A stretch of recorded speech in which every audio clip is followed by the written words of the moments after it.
Lucas, você é sem áudio. Agora que eu vi que eu desliguei aqui o meu microfone.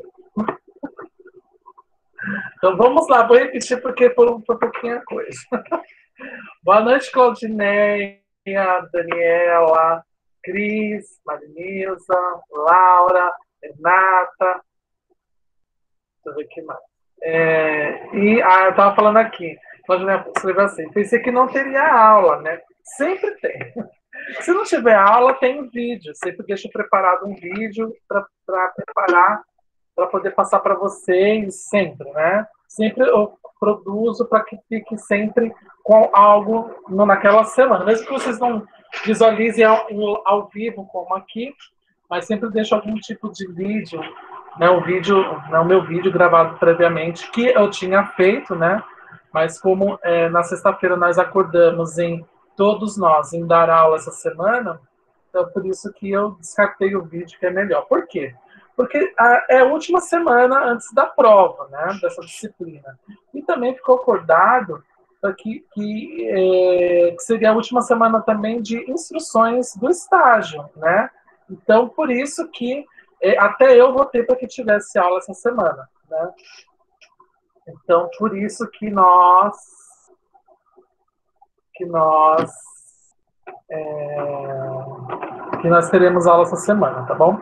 Então, a gente vai concluir hoje a aprendizagem da língua portuguesa e depois nós teremos a última parte, na qual eu vou revelar por que tem duas atividades B, né? Que vocês vão me xingar. Quem já concluiu não vai me xingar, mas quem estiver fazendo e guardou lá, vai me xingar um pouco, mas tem um motivo, tá bom? Tem um motivo.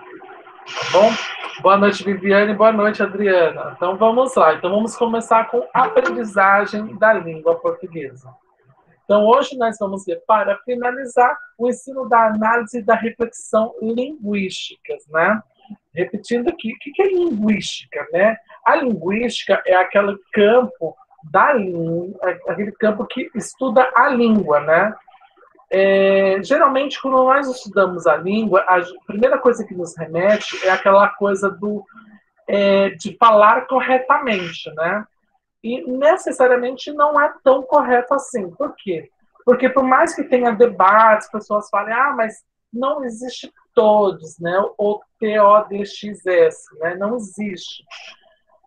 Realmente não existe hoje para a norma culta. Porém, isso é um indicativo de evolução de língua. Todas as nossas palavras que temos, que nós utilizamos no nosso dia a dia, ele não é assim desde que o mundo é mundo. Pelo contrário, a gente pode pegar mesmo a própria evolução da palavra você, né? Para quem não sabe, a palavra você, ela significa lá muito tempo atrás se falava vossa mercê, né? E com isso no início do português atual, né? Lembrando que lá no século XVI, quem não sabe, tem um filme muito bacana, inclusive nacional, que é falado em português arcaico, que é aquele português que quando chegaram os navegadores, né, os saqueadores portugueses aqui no Brasil.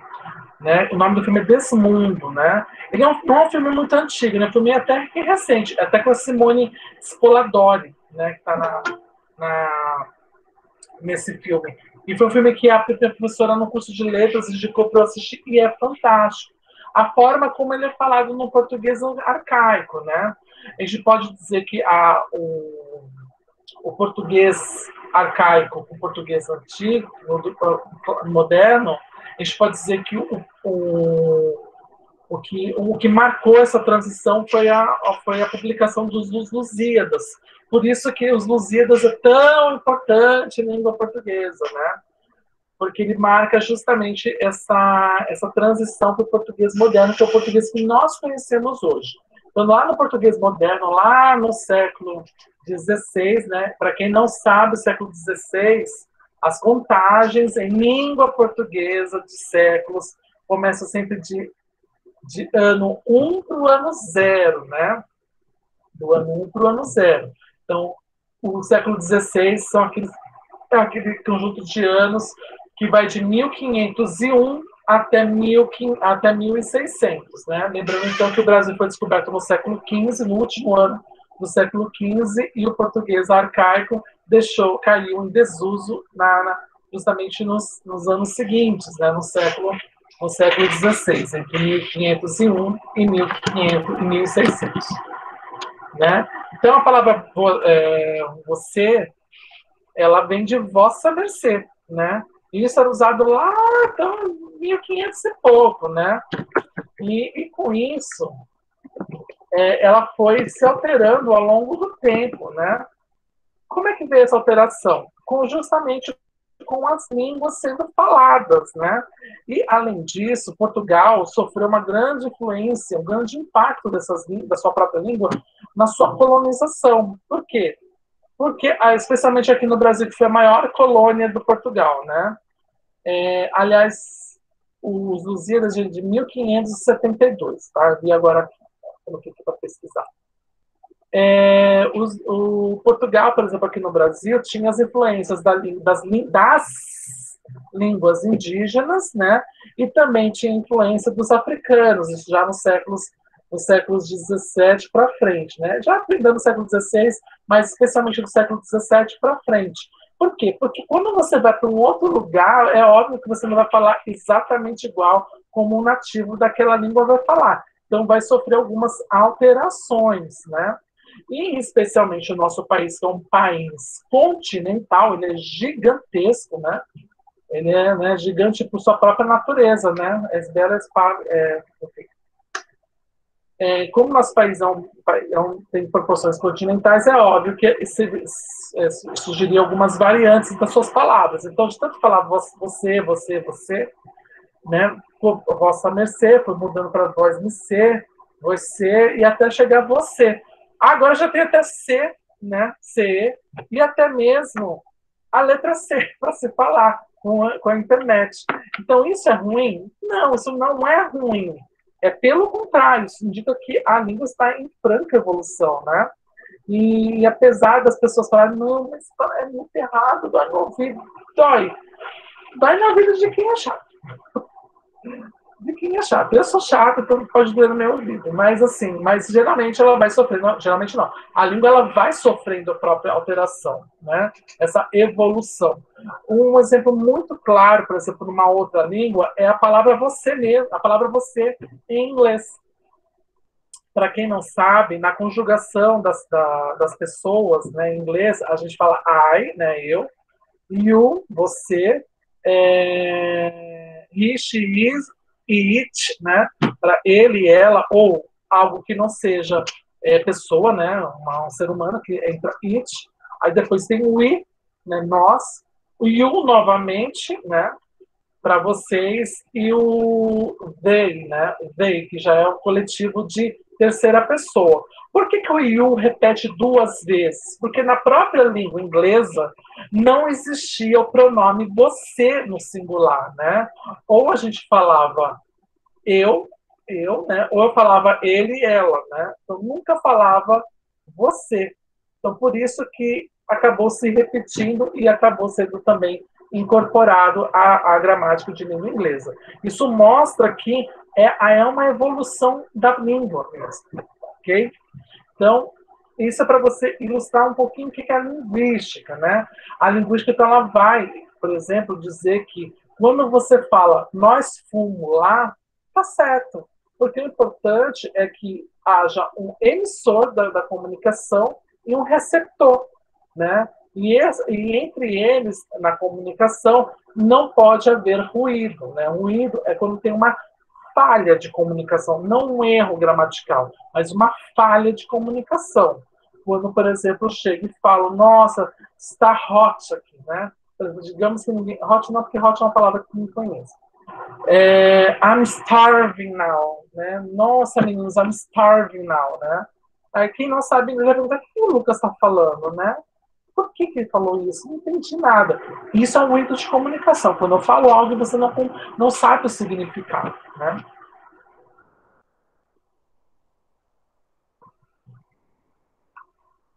Vamos lá. Poxa, cadê? Cadê você? porque você. Né? Então, a gente vai compreender os aspectos relacionados ao ensino da análise e da reflexão linguísticas. Né? Nós já sabemos que isso é uma parte fundamentalíssima, especialmente para vocês, porque é na escola que vocês irão fazer aquelas aparas de arestas, né? Mas sempre respeitando a forma de comunicação. Por que a gente então corrige as crianças? Né? Porque fatalmente a gente repete esses erros na escrita, porque a escrita é o registro do que eu quero falar. Né? Então, por isso que a gente vai lá corrigir essas arestas, aparar essas arestas nas crianças, mas sempre respeitando a sua própria individualidade. Né? Então, a gente precisa entender, para isso, os princípios teórico-metodológicos que regem o ensino da análise e da reflexão linguística. Né? A análise, a gente vai analisar, né?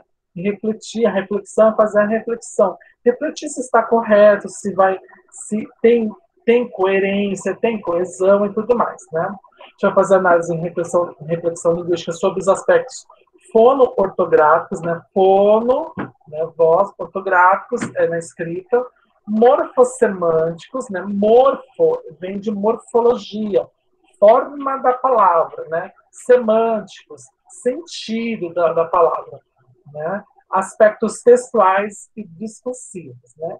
E, além disso, um trabalho com análise e reflexão linguísticas, né? Então, para começar esse imbróglio todo, a gente vai ver a análise e reflexão linguísticas, né? Os aspectos fono-ortográficos e morfossemânticos, tá?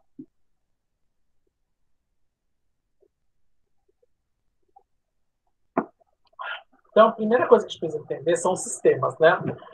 Os sistemas de notação alfabética, ele é um processo de compreensão sobre o funcionamento da escrita alfabética e, progressivamente, a internalização das convenções, letra barra som, né? Então, e como que isso funciona isso, né? Quando eu pego a letra C, por exemplo, eu já sei que, apesar da letra C ter um som meio sibilado, meio parecido com S, eu já sei que se eu ver uma escrita de C-A-S-A, eu vou falar casa, né? O som de casa, o som de K. E aí a gente pega até a questão do S. Por que eu falo S com som de Z, né, se o S tem som de S também em português? Então, isso chama-se sistema de notação alfabética. É quando você consegue entender como falar cada palavra e fazer a ligação correta da letra e seu som escrito. Tá? Então, isso vai acontecer muito em português, porque nós temos um abecedário fonológico, né? No abecedário fonológico, por exemplo, não tem a letra C. A letra C é substituída pelo som da letra K, né? A letra G, né? Tem algumas que tem um som um pouco mais forte e um outro com som mais com um som perto do Z, né? Que é aquele som de J, né? Para quem não sabe, o som de J ele é muito parecido com Z. J, né? J, Z, né? Jarra, zarra, né? É muito parecido, né? Então ele vai ter também, ele vai respingar um pouquinho na letra G, né? Por exemplo, gelo, né? Que parece com J, né? Então, o sistema de notação alfabética é o processo de compreensão do funcionamento da escrita alfabética e a sua internalização através de letra barra som. Tá? Já o sistema de notação ortográfica é uma condição convencional da escrita, elaborado sistematicamente de caráter normativo, sendo uma tentativa de unificação da forma de escrita. Né? Então, o sistema de notação ortográfica é a correta utilização das letras quando você vai escrever. Né? Então, por isso que ele tem um sistema chamado ortográfico, que é através da forma, né? Da forma da palavra. Então, conhecer a mecânica, né? O funcionamento da escrita alfabética para ler e escrever significa perceber as relações complexas que se estabelecem entre sons da fala que são os fonemas, e as letras da escrita, né, que são os grafemas, né, o que envolve o despertar de uma consciência fonológica da linguagem. Tá? Então, as letras nós chamamos de grafemas, os símbolos, né, que chama de letras, são grafemas, né, e ela vai representar um som. Né, por quê? Por que é isso, não só letra, né, que fica mais fácil, Lucas? Porque a gente consegue reproduzir aquilo que está escrito oralmente e consegue ter esse mesmo significado que está escrito que a gente vai ler. Então, se eu ler ali uma palavra escrita aqui, por exemplo, gravando, né? Estou lendo aqui gravando, tá ali, gravando. Então, eu sei, só de ler, sem falar, eu já sei que está gravando o vídeo que eu estou produzindo.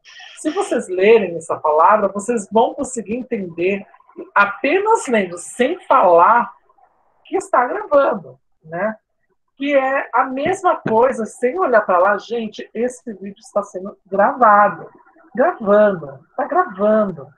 Então, isso é o que vai diferenciar que apenas uma letra. Porque a letra, necessariamente, ela não tem um sentido. É apenas uma letra. Já aquilo, quando dá aquele sentido, a gente chama de grafema. Na parte escrita, palavra fonema. Né? Dúvidas em relação à escrita alfabética e os seus sistemas? Boa noite, Viviane, Emanuela. Dúvidas? Ok. Aí vem a morfossemântica, né? Morfo vem de morfologia, né? O que é morfologia? Alguém que vai transformar em algo? Não.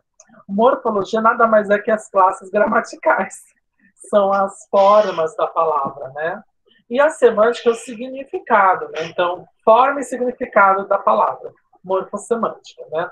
O morfo é a característica da palavra, então está relacionada à forma, né? Como ela é escrita, qual é a classe gramatical dela, né? O que ela representa, sem necessariamente falar o sentido dela, apenas a forma, né? É como se fosse vocês lembram assim, morfossemântica sem saber o que é. Está escrito lá morfossemântica, se está no material para que a palavra existe, né? Algo assim. Né? Já a semântica é o papel, a função que a palavra exerce na oração. Qual o sentido que ela vai ter? Ela vai estar muito ligada à semântica, à análise sintática. Né? E o que é a diferença dessa análise sintática para a semântica? Né? Porque a análise sintática é a mesma coisa que a análise gramatical ou análise morfológica, né? A diferença é que, ao invés de eu falar que aquela palavra é um substantivo, um verbo, um adjetivo, um pronome, ali na análise sintática, semântica, eu vou ver qual é a função daquela palavra na frase. Então, o macarrão da Itália é gostoso. Então, aí, ó, o macarrão da Itália, o macarrão é um artigo, o é um artigo. Macarrão é um substantivo. Vou fazer uma análise gramatical, tá? Ou morfológica. Da, né, de é uma preposição mais artigo, né? Preposição de mais a palavra, mais o artigo a. Itália também é um substantivo, lá, macarrão, substantivo, e no caso aí a Itália é também um substantivo próprio, né? Pode ser um substantivo pátrio, né? Dá nome a um país. É um verbo, no caso aí é um. Não vai entrar porque não tem nada a ver. Vou falar que é um verbo de ligação, mas é um verbo de ligação gostoso, um adjetivo. Então, vocês estão vendo que aí o substantivo geralmente é o nome de palavra, nome de pessoas ou de objetos. E nós temos aí, na parte do sujeito, dois substantivos. Um é o núcleo do substantivo, que é o macarrão, porque ele é o objeto maior daquela informação. O que é gostoso? É da Itália ou o macarrão? O macarrão que é gostoso, só que é o macarrão da Itália. Então, esse substantivo que é a Itália se torna um adjetivo, ele adjetiva, ele dá uma qualificação para o macarrão. Então, você coloca como se fosse uma classificação. Então, isso é a análise sintática, ligado ao significado, à parte semântica. Né? Já os contextos fono-ortográficos, nós precisamos entender três, né? Primeiro são as regularidades biunívocas,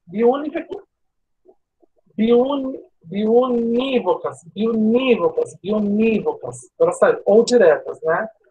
Nesse caso, cada fonema aqui corresponde a uma letra e cada letra está relacionada a um fonema. Como que eu diferencio isso das outras? Por exemplo, a letra F sempre vai ter som de F, né? F, até ele tem F, né? O som o som da letra D vai ter sempre o som de D, né? Já a correspondência de um para mais de um conforme a posição da letra a um fonema correspondente, né? Nesse caso, a gente pode usar a letra R, ou até mesmo a letra. Eu ia usar S, mas o S é um péssimo, não dá para usar muito bem. A letra R, a gente sabe que a gente tem um som mais forte, um som mais fraco. Vamos usar uma palavra que tem um R no meio, né? Que tem dois significados. A palavra carro, né, com dois R's, e a palavra caro, né, que tem um R no meio. Se for pensar apenas pela unívocas, né, ou direta, a palavra caro, eu falaria carro. Só que na nossa língua portuguesa, a gente entende que a posição do R lá no meio, sem um outro R, é um R mais fraco. Então, eu vou falar caro, né, um R mais fraco. Diferente quando eu vou falar a palavra carro, né, com o som do R já mais cultural, mais forte, eu preciso de dois R's, né? Ah, mas tem palavras que tem R e R não tem esse sentido, né? Verdade, tem palavras que tem R no meio e não tem sentido. Deixa eu pegar aqui uma que termina com R, deixa eu ver. Então, vou pegar para o nome Conrado, né? Que é um uma substantiva. Conrado, por exemplo, também tem um R, está lá no meio e tem um som de R forte, né? Por quê? Porque antes dele tem uma consoante. Então, essa consoante vai dar apoio para esse R ficar mais forte. Diferente da palavra caro, né? Onde ele está no meio de duas vogais, né? Então, nesse caso, as vogais faz a letra R ficar mais fraca. Então, isso chama-se correspondência de um para mais de um. Né? Isso pode acontecer com outras letras? Sim. Só que a letra S, que é onde eu quero chegar, aliás, não, a letra S também é assim. É a letra X, desculpa. É a letra X. Eu confundi. A letra S também é assim. Se eu for falar a palavra casa, né? Como está no meio de duas vogais, eu tenho que dar um outro tipo de som. Que é o som de Z, não é isso? Agora, se eu falar cansa, que também tem um S só, mas tem uma consoante antes, eu já dou aquele som de S, né? Isso é a correspondência de um para mais de um, que é diferente do nosso terceiro contexto fonotológico, que são as relações de ocorrências, que são a existência de um fonema para vários grafemas, né? O fonema para vários grafemas, eu posso ter o fonema da letra J, né? Do som de J, que onde eu vou ter eu posso usar o som dele tanto para G quanto para J, né? O som de CH. O som de CH eu posso usar tanto para CH, né, quanto para X, né? E também vai acontecer aquela questão do X, né? Que o X tem N formas de sons. Nós temos ele com som de CS, né? Por exemplo, a palavra box, né? BOX, né? Trabalha com é uma palavra sexo, né? E é sexo, né? CSO, sexo, né? Nós também temos som de CH, né? O som de X propriamente dito. Nós temos som de Z para X, que é exame, né? Ao invés de falar enxame, fala exame, né? Entre outros sons. Então, são as relações de ocorrências. Dúvidas? Questions?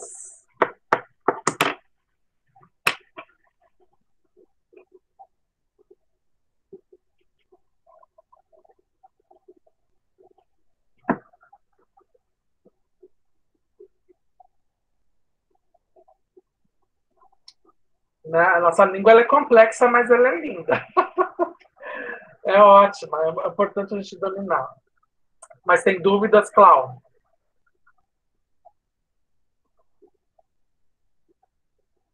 Ela é complexa, porque ela é chamada até de a última flor do Lácio, né? Ela é a última variante do latim, né? E ela é uma língua completa. Nós conseguimos falar sentimentos, externar sentimentos por palavras, né? Tem muitas línguas que não têm essa mesma variação que nós temos, né? Agora vamos entrar na parte boa, onde que bate a linguística com a gramática, né? Que é a variação linguística e a norma culta, né? Norma culta e norma padrão, elas significam basicamente a mesma coisa, apesar daqui do conteúdo estar diferente. Mas elas são as mesmas coisas, né? Vamos ver que incomoda. Então, a norma culta, falando assim, é aquela prática da língua em um meio social considerado culto, né? É quando você vai falar aquela coisa mesmo assim, bem formalíssimo. Por exemplo, a gente vê isso muito na TV Justiça, né? Aquelas datavênias, né? Preâmbulos, enfim, né? Já a norma padrão é uma língua modelo que segue prescrições representadas na gramática. Elas basicamente são as mesmas coisas, né? O que vai mudar muito é que, antigamente, nós chamávamos a norma culta todo tipo de conteúdo que nós produzíamos em ambiente acadêmico ou escolar, né? Continua culta? Onde que continua culta? Porque a norma culta ela é a base da norma padrão, né? Só que a norma padrão ela aceita as regionalidades, né? A norma culta ela não permite isso, desde que, né, a norma padrão ela aceita desde que seja inteligível, né? Por todos, né, as pessoas possam compreender em qualquer lugar do Brasil aquilo que você está falando. Então, você pode colocar um significado que ninguém saiba, mas logo em seguida você tem que explicar. Então, você deixa tudo isso em norma padrão, né? Inclusive, o trabalho de vocês, que vocês fazem, né, são todos em norma padrão, né, que é o que é o correto. Até porque na escola nós devemos trabalhar norma padrão, tá? Já a variação, nós temos o que chamamos de variação linguística, né? Nós temos a diatópica, a diassexual, a diageracional e a diastrática, né?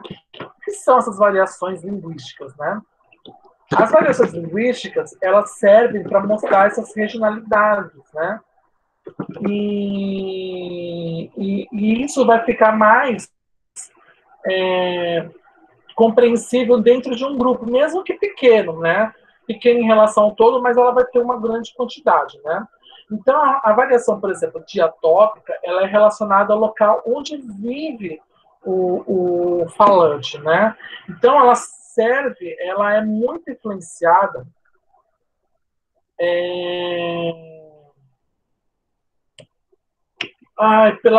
como é que é o nome? É até uma disciplina. Pela geografia, né? E pela cultura desse lugar, né? E como a gente tem que entender, o Brasil ele é imenso, né? Ele é gigantesco. É óbvio que a forma como o gaúcho fala é diferente com a forma como os paulistas falam, né? Até mesmo a forma de comunicação entre catarinenses e gaúchos são diferentes, apesar do mesmo sotaque. Mas a gente tem essas diferenciações. Quer ver um outro lugar que tem diferenciações dentro do próprio estado? O estado de São Paulo, né? Aqui na capital se fala um pouco assim, meio puxando R, aquela meio italianada e tudo mais. Eu, por exemplo, sou do litoral, né? Então tem uma fala um pouco mais sibilada, um pouco mais puxando S. Você vai para o interior, você vai ver aquela coisa mais do porta, assim, amor, aquela coisa que ele chama de português caipira, né? Então, essa é uma prova que dá para ter variações em regiões. Inclusive, dentro da própria capital, nós temos muitas variações da forma como as pessoas falam, não só por conta da localização, até mesmo por conta dos conceitos da migração das pessoas que vieram do Brasil todo para cá, para a cidade de São Paulo. Então, essa é chamada de variação diatópica, tá? A variação diastrástica, nossa, esse nome eu acho muito engraçado. Essa diastrática, é muito difícil falar, diastrática. Ela tem a ver com o grupo no qual você pertence, né? Porque eu posso ter essa variação diatópica, né? E posso ter essa variação diastrática, né?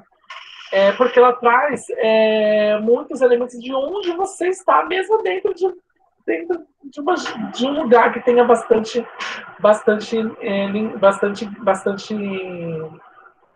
variação, né? Eu vou dizer isso, e essa, inclusive, é uma que onde eu me encontro muito bem, porque a comunidade LGBTQIA+, por exemplo, tem gírias nossas, próprias, que nós utilizamos, né? E que se diferenciam das línguas utilizadas por outros grupos, né? Então, por exemplo, as línguas dos Mano, né? Ela também é uma variação linguística diastrática, né? Onde aquele grupo, apenas aquele grupo de pessoas vai conseguir compreender e só eles utilizam. Então, isso é uma variação linguística diastrática.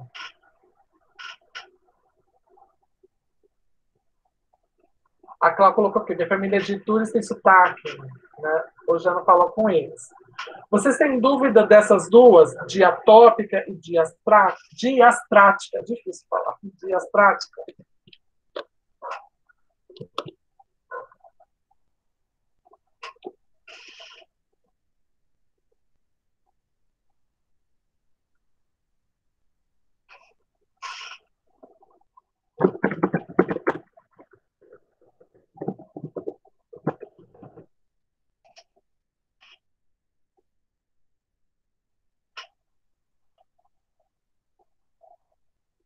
Não? Ótimo.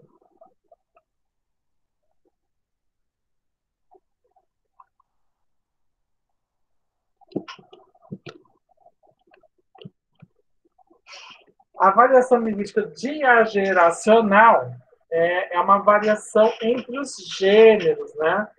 Ela tem a ver com o contexto da fala em que o indivíduo que está inserido naquele momento, tá?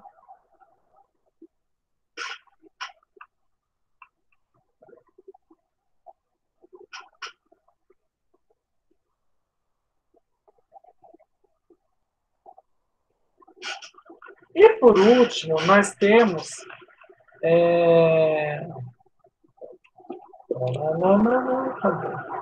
a dia sexual, né? Gente, sumiu.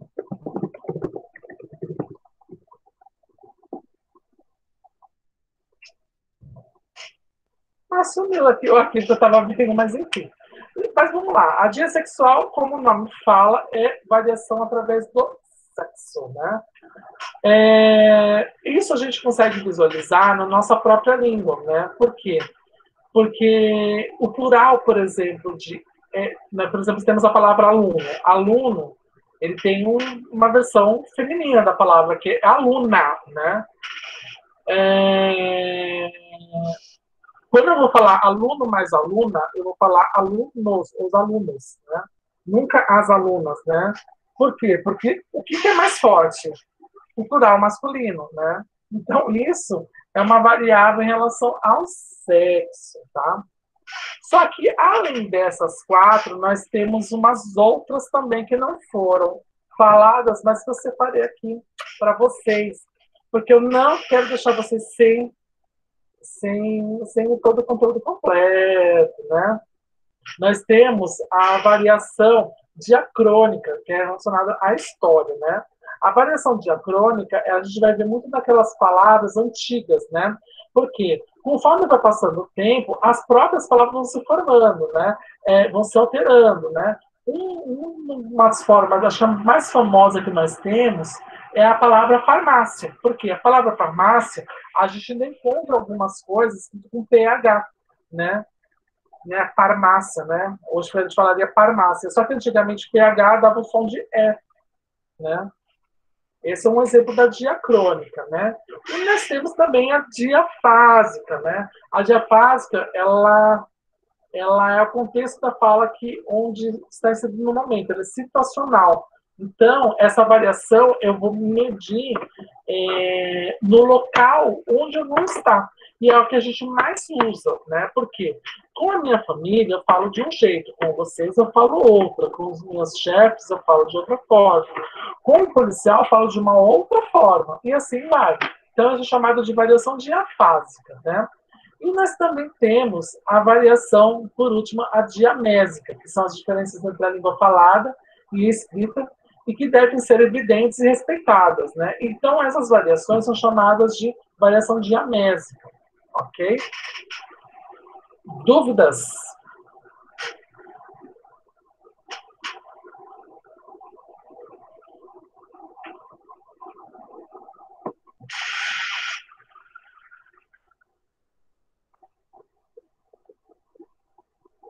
Ótimo. Entenderam das variações, né? Ó, há uma coisa aqui, eu vi a Daniela, aqui mesmo na sala, você já sabe, nós temos essa diferenciação. Por quê? A Daniela, ela é oriunda da região Nordeste, né? Não só ela, tem mais alunos também. Mas ela tem alguns conceitos de palavras que, por exemplo, nós não utilizamos aqui. E que é muito comum lá utilizar e aqui não. Então, isso você consegue também ver essas variações. Né? A gente pensa muito que a variação é muito na questão do sotaque, essas coisas. Não é do sotaque, não. Ela é variação, inclusive, da forma como nós utilizamos a palavra. No caso aí, linguística é a questão da comunicação, da fala. Ok? Então, isso a gente acaba entrando no que chamamos de preconceito linguístico, né? Já lá vou ler aqui uma citação do Banho, né? O nome da pessoa é isso mesmo, Banho, Bagno, né? É Banho que fala. Né? Para poder ensinar a língua portuguesa, a escola precisa livrar-se de alguns mitos, de que existe uma única forma certa de falar. E isso, inclusive, gente, tem a ver com aquela questão da norma padrão com a norma culta. Por isso que a gente não fala mais norma culta, porque a norma culta a gente tem um único formato, a que se parece com a escrita. E o que é a escrita é o espelho da fala. E sendo assim, seria preciso consertar a fala do aluno, tratando sua comunidade como se fosse formada por incapazes. Denota desconhecimento de que a escrita de uma língua não corresponde inteiramente a nenhum de seus dialetos, por mais prestígio que um deles tenha em um dado momento histórico. Então, isso mostra que, por isso que é necessário ensinar a norma padrão. E que a norma padrão, ela aceita essas particularidades da linguagem de todos, né? Da minha linguagem, da linguagem de vocês, e está tudo bem. Isso não quer dizer que estamos ferindo a norma culta, pelo contrário. Ela existe lá, a norma culta está lá, né? Embalsamada, né? Embalsamada e tudo mais, só que a língua é um ser em movimento. E como ser em movimento, ela precisa, óbvio, evoluir, como nós evoluímos, né? Então, por isso que a gente ensina hoje muito mais a norma padrão do que a norma culta. E lembre-se, norma padrão e norma culta é a mesma coisa. É a mesma coisa. A diferença é que a norma padrão aceita justamente essas particularidades. Então, agora, para poder... Vocês entenderam, gente? Porque eu vou entrar na parte chata. Entenderam? Dúvidas?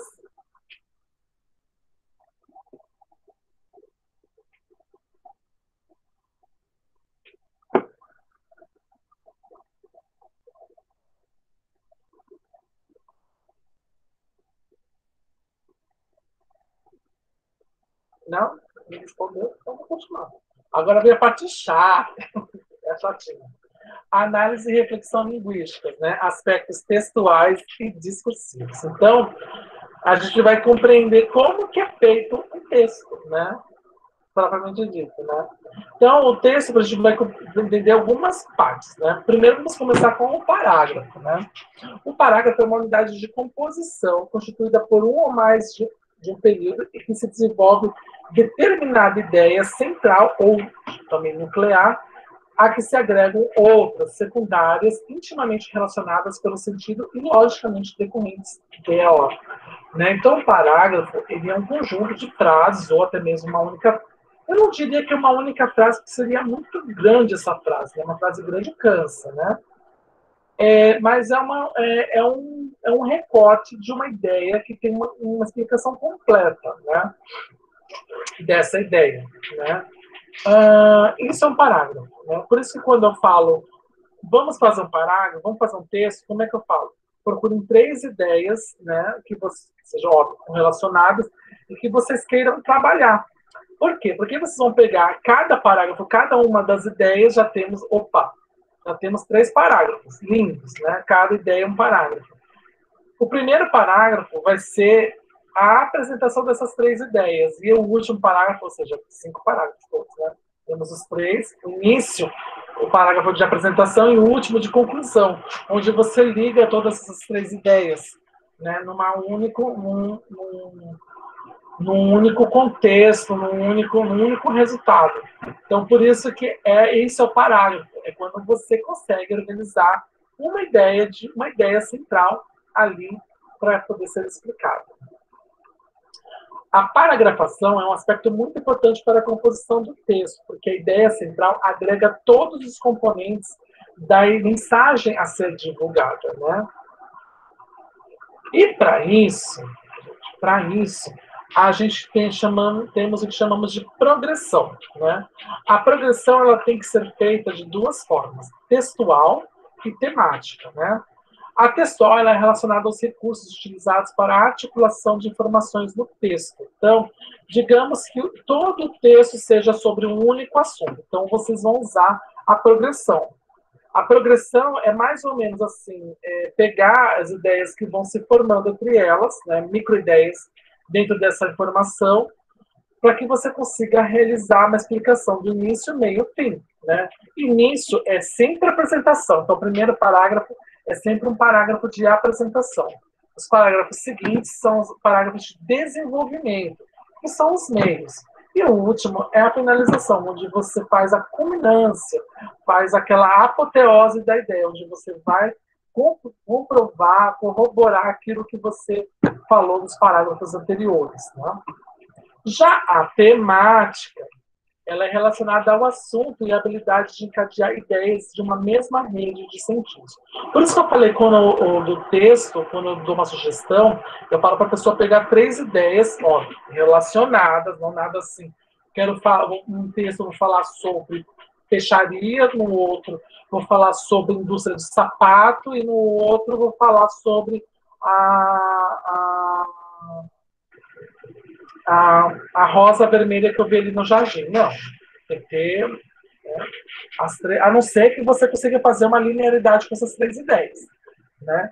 Então, a progressão temática ela precisa ser linear, com um tema constante, ou seja, que possa ligar esses temas, e tem que ter um tema subordinado, né? Ou seja, a qual eles todos vão se reportar lá no final, e pode ser também um tema dividido, né?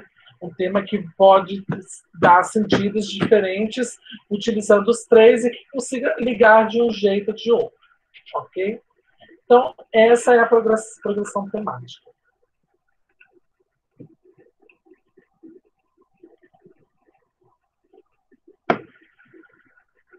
As expectativas de aprendizagem. O que a gente espera que se aprenda a língua portuguesa para as crianças, né? Então, no primeiro e no segundo ano do ensino fundamental, tá? Não no ensino contínuo, a gente vai planejar o que vai escrever e reler o que está escrevendo. É isso que o aluno vai fazer. Ele vai aprender a planejar o que vai escrever e reler o que está aprendendo. É trabalhar a sua criatividade. Já no terceiros, quartos e quintos anos, a gente vai considerar o contexto de produção, né? O sentido dela, né? A gente vai textualizar utilizando-se de rascunhos, ou seja, É necessário realizar diversos esboços, para que ele possa realizar um texto final coerente, né? E a função escolar na área da linguagem, ela é introduzir a criança no mundo da escrita, né? Tornando-se um cidadão funcionalmente letrado, ou seja, um sujeito capaz de fazer uso da linguagem escrita para sua necessidade individual de crescer cognitivamente e para atender as várias demandas de uma sociedade que prestigia esse tipo de linguagem como um dos instrumentos de comunicação. Então, a função da escola é justamente não só introduzir isso, mas isso faz em casa também, não como a escola, porque a escola ela vai ter uma função mais efetiva em apresentar essa decodificação e também trabalhar a codificação dessas informações, né? Decodificação, leitura, codificar, escrever, né? E a gente sabe que é a linguagem mais utilizada porque basta você andar na rua que mais você vê são palavras, né? Tudo nosso, eu duvido que tenha algo um lugar na sua casa que não tenha nenhuma palavra, né? Pelo menos sempre tem um tipo de produto escrito, algo assim. Não tem, não tem. Eu olhei aqui em casa, não tem, não tem. Não tem lugar que você vá e não tenha nada escrito, né? Aliás, tem, no mato. No mato não tem nada escrito. Mas a gente vive numa zona urbana, então tem alguma coisa escrita. E a gente vive em casas, e as casas têm coisas escritas. Então, é importante que a prática docente associe a modalidade oral a uma proposta sociolinguística de ensino e aprendizagem da língua materna, caracterizando a variabilidade da língua, ou seja, eu preciso dizer que a língua que ele fala é correta a forma, sim, mesmo que ele fale errado, sim. Só que existem outras formas de comunicação. E é isso que você vai trabalhar nele, né? Até por conta daquela variação situacional. Lembra? Linguística. Então, trabalhos da análise com análise e reflexão linguísticas inclui tanto o trabalho sobre as questões tradicionais da gramática, quanto questões amplas a propósito do texto, né? Trata-se de trabalhar com o aluno o seu texto para que ele atinja seus objetivos junto aos leitores a que se destina, né? Então, quando eu vou trabalhar isso, eu preciso ter três vertentes de aprendizagem, né? Uma prática de leitura de textos, porque eu preciso ter essa noção de decodificá-los, né? Uma prática de produção de texto para aprender a codificar e análise da linguística, né? Se o discurso que ali está trabalhado, ele tem coerência, ele consegue ser aplicado, se ele consegue ter uma comunicação efetiva com quem com quem vai ler ele, né?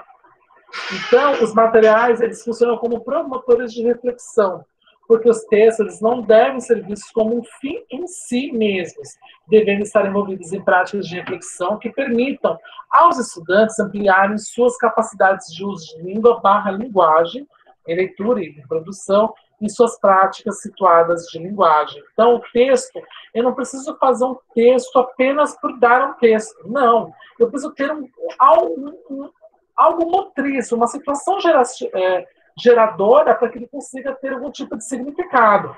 E é muito importante isso porque, nesse momento, e especialmente no Fundo 1, você vai ver muita questão da oralidade trabalhada nos textos, né?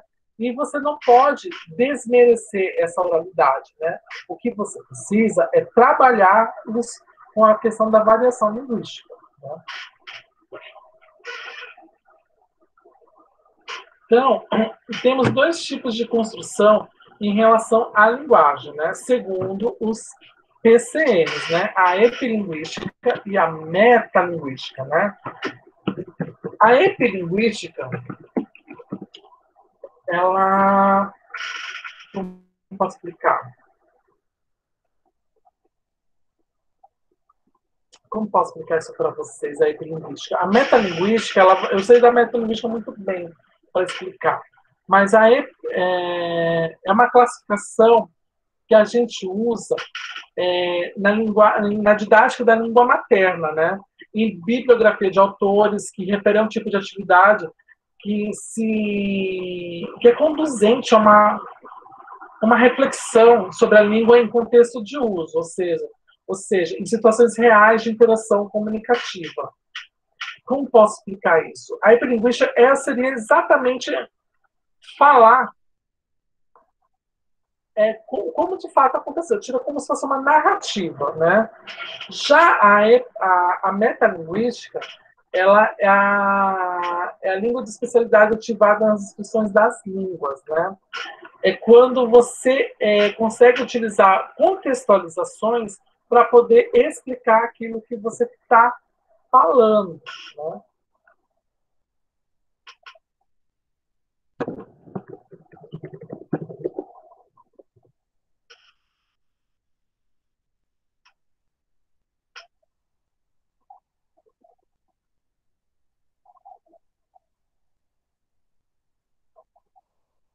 Dúvidas, gente?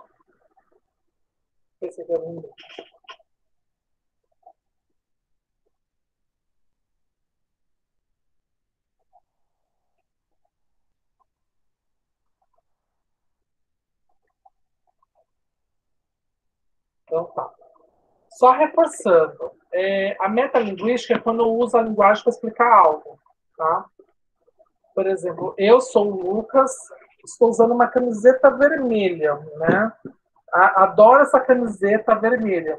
Eu não preciso falar que a camiseta é vermelha, né? E eu não preciso falar para vocês que eu sou o Lucas, porque vocês sabem que eu sou o Lucas. Então, eu estou usando a palavra para me auto-explicar, né? E quando eu falo que eu adoro essa camiseta, nem vermelha ela é vinho, né? Quando eu falo que eu gosto dessa camiseta, vinho, eu não precisava falar que a cor dela é vinho, porque vocês sabem que a cor dela é vinho, né? Isso é uma metalinguística, né? Já a epilinguística,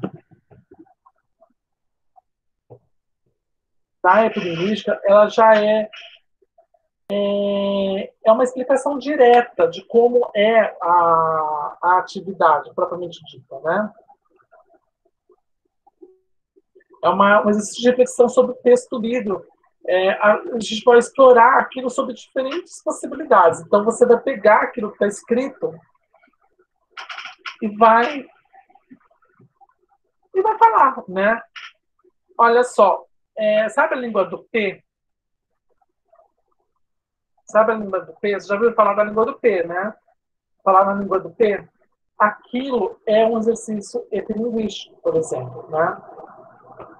Quando você tira sarro de um sotaque de alguém, ele é uma epilinguística, porque na verdade você não precisa, ele está se fazendo para se comunicar, mas a forma como sai a oralidade é que as pessoas tiram sarro. Isso, a forma como ele fala. A forma como ele fala diferente é uma epilinguística.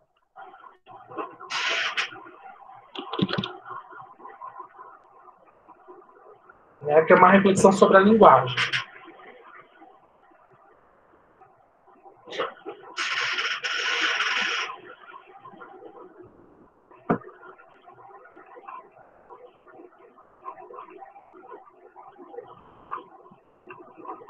Dúvidas?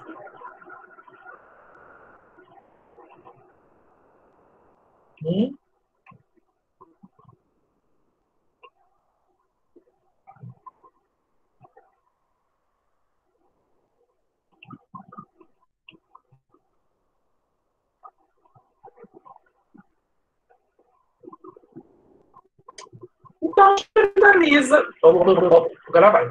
Então, a gente finaliza aqui nossa aula número 4 de aprendizagem de língua portuguesa, ok? Na semana que vem nós teremos, na segunda-feira, a prova dessa disciplina. Ela ficará disponível online, no mesmo formato, a partir da meia-noite 1, e precisa ser concluída até as 23h59, tá bom?